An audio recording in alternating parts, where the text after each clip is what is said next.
आपसे एक सवाल पूछूं, लास्ट टाइम आपने पाद कब मारा था? सच बताना। और कौन सी आवाज निकाली थी, कौन सा वाला था, वो साउंड वाला या विदाउट साउंड, साइलेंट मोड था? सच बोलना मुझे, क्योंकि साइलेंट मोड वाला जो पाद है ना, पाद की भी पता है बहुत सारी वैरायटी होती है। और जो साइलेंट मोड वाला होता है ना, उसमें भाई साहब इंसान इतना जहर फेंकता है कि मौत आ जाती है, बस मौत आ जाती है। लगता है कि ये इसने क्यों ही किया। और कई बार तो ऐसे होता है, अच्छा आपने लास्ट टाइम कब मारा था और फैमिली के सामने मारा था या अकेले में छुपके से जाके? कई बार आप वेट करते हैं ना कि हम अकेले हो जाएं तब जाके हम कहीं जाके साइड में पाद मारें, लेकिन जब भी आपको कोई ना कोई पकड़ ही लेता है कि अरे यहाँ पे क्या कर रही है, अरे राम क्या कर रहा है, हे भगवान।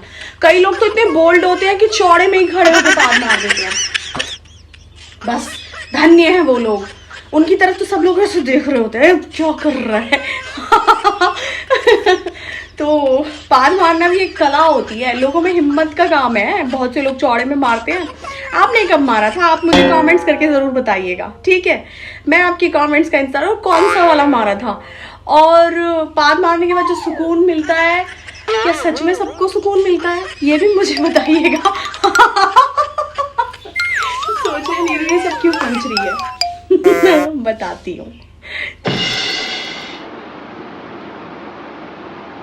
कल मैं फेसबुक पे लाइव थी,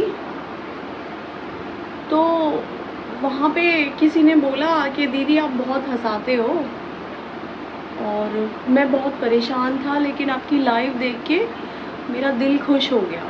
और मैं डिप्रेशन की गोलियाँ खाता हूँ, तो अब मुझे अच्छा लग रहा है थोड़ा सा।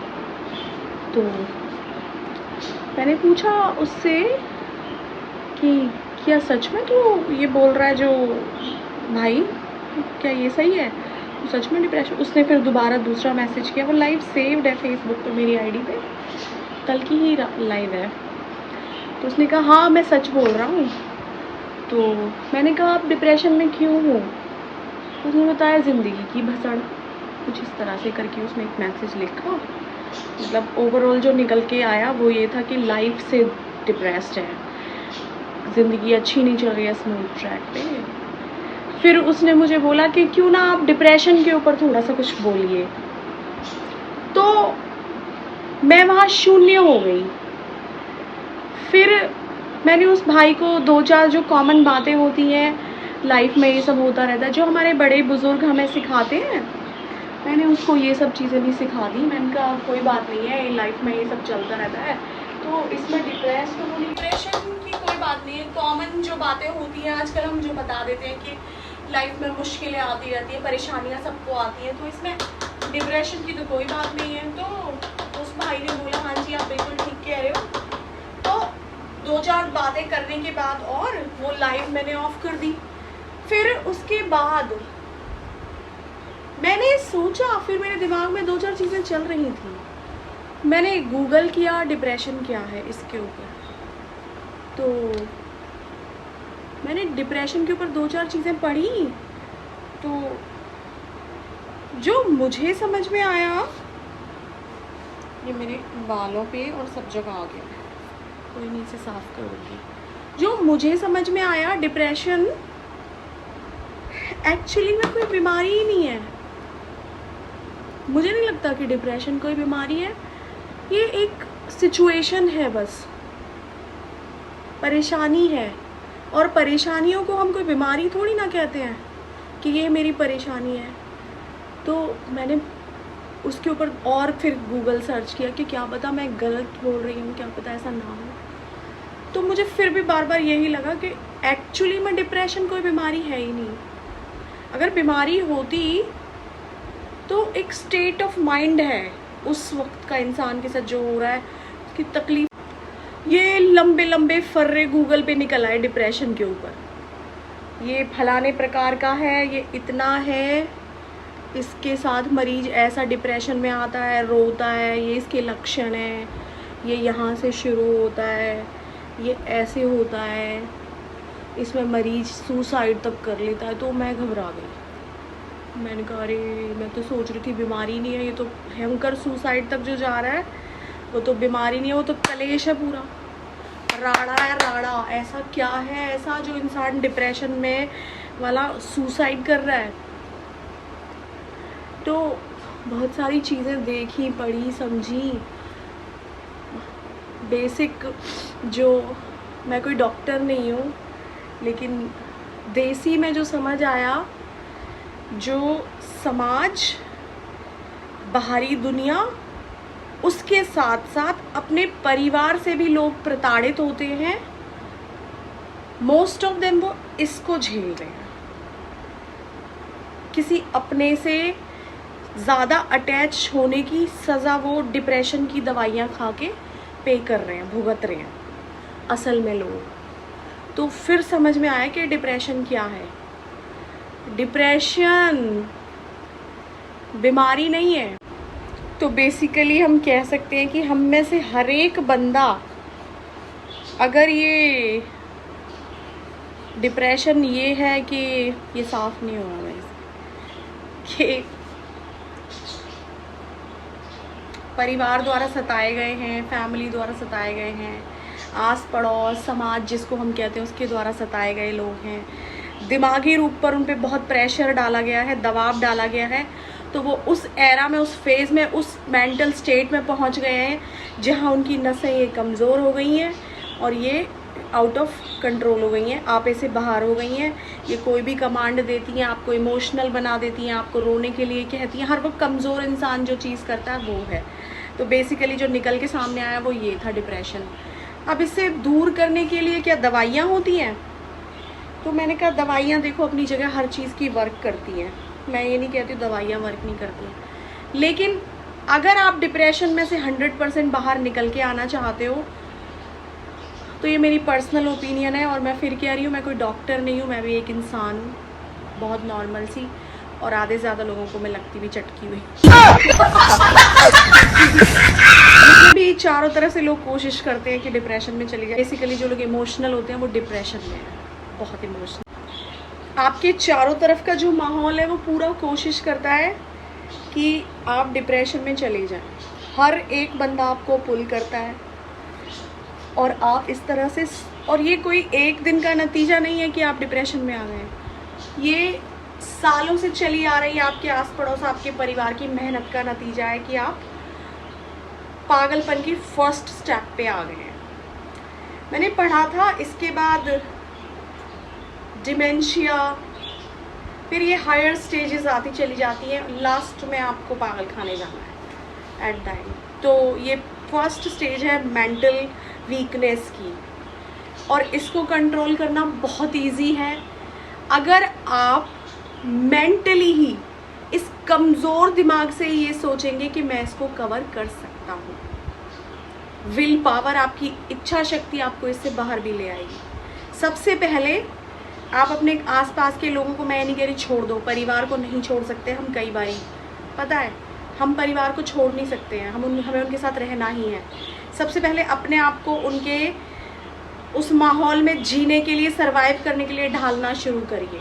कोई आपको बराबर तंज कस रहा है, डांट रहा है या आपको सुना रहा है, उन सब चीज़ों को घूंट की तरह अपने आप को प्रूफ बनाइए। जैसे वाटर प्रूफ बनाते हैं, ऐसे अपने आप को ये दंश प्रूफ, शब्द प्रूफ बना लीजिए।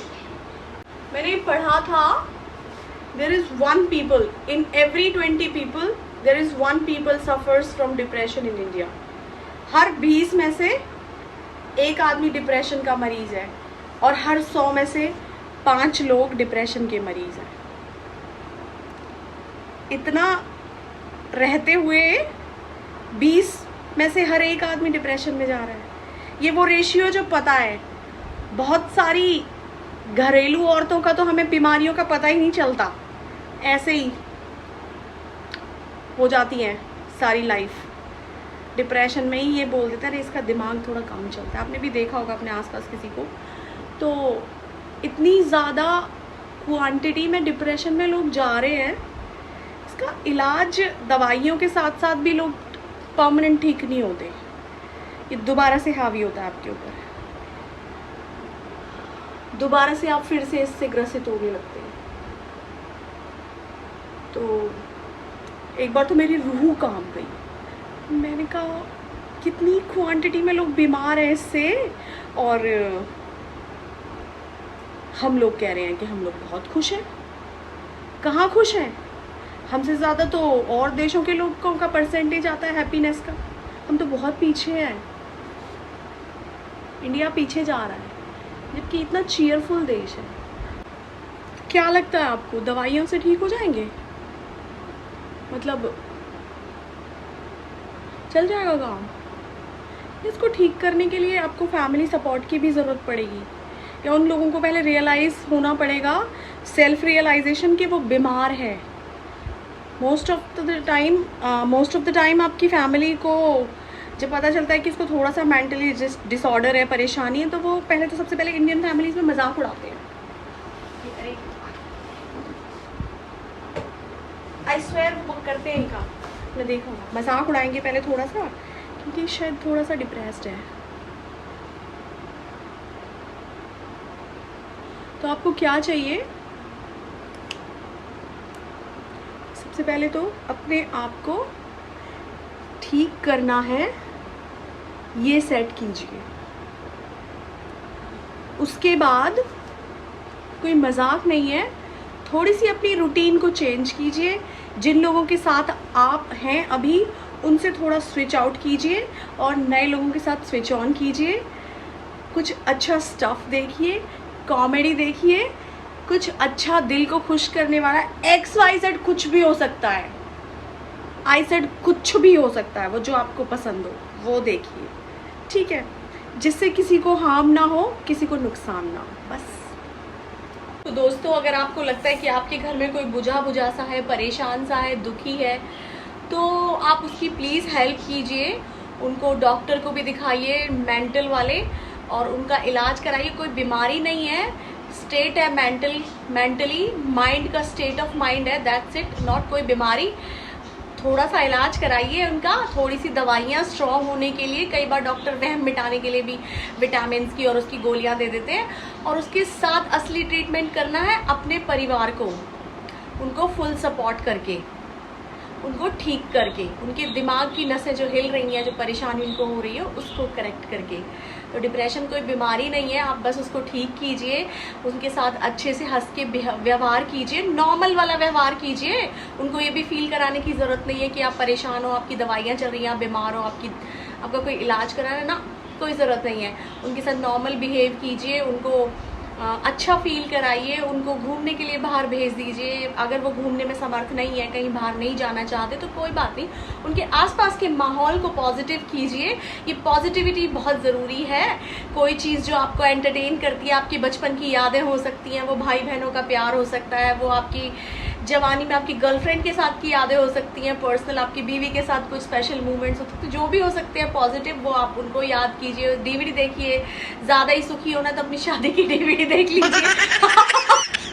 तो डिप्रेशन से दूर हटने का सबसे बड़ा और सबसे सटीक इलाज यही है, अपने बचपने को जीवित रखिए, उसे मरने मत दीजिए किसी के कहने से भी।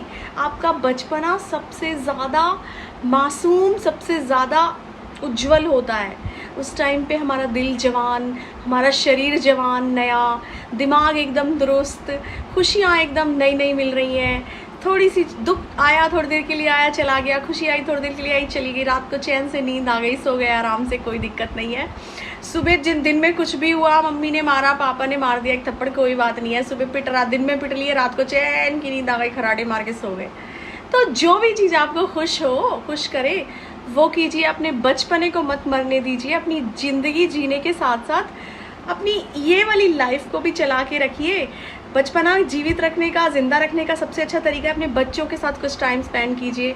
अगर आप थोड़े से और ज़्यादा बुजुर्ग हैं, तो अपने दादा दादी के साथ, अपने पोते पोतियों के साथ, उनके साथ टाइम स्पेंड कीजिए। और आप बिल्कुल यंग हैं बहुत, तो अपनी माँ के साथ किचन में उनकी थोड़ी सी हेल्प कर सकते हैं, अपने पापा की थोड़ी सी हेल्प कर सकते हैं, घर में भी, बाहर भी, उनके ऑफिस में, उनके जॉब पे, उनकी फैक्ट्री में जाके उनके साथ मदद कर सकते हैं। तो डिप्रेशन से बस अपने आप को बिजी रखना है अच्छी चीज़ों में, विद पॉजिटिविटी, नेगेटिविटी को और अपने बचपने को कतई न मरने दें।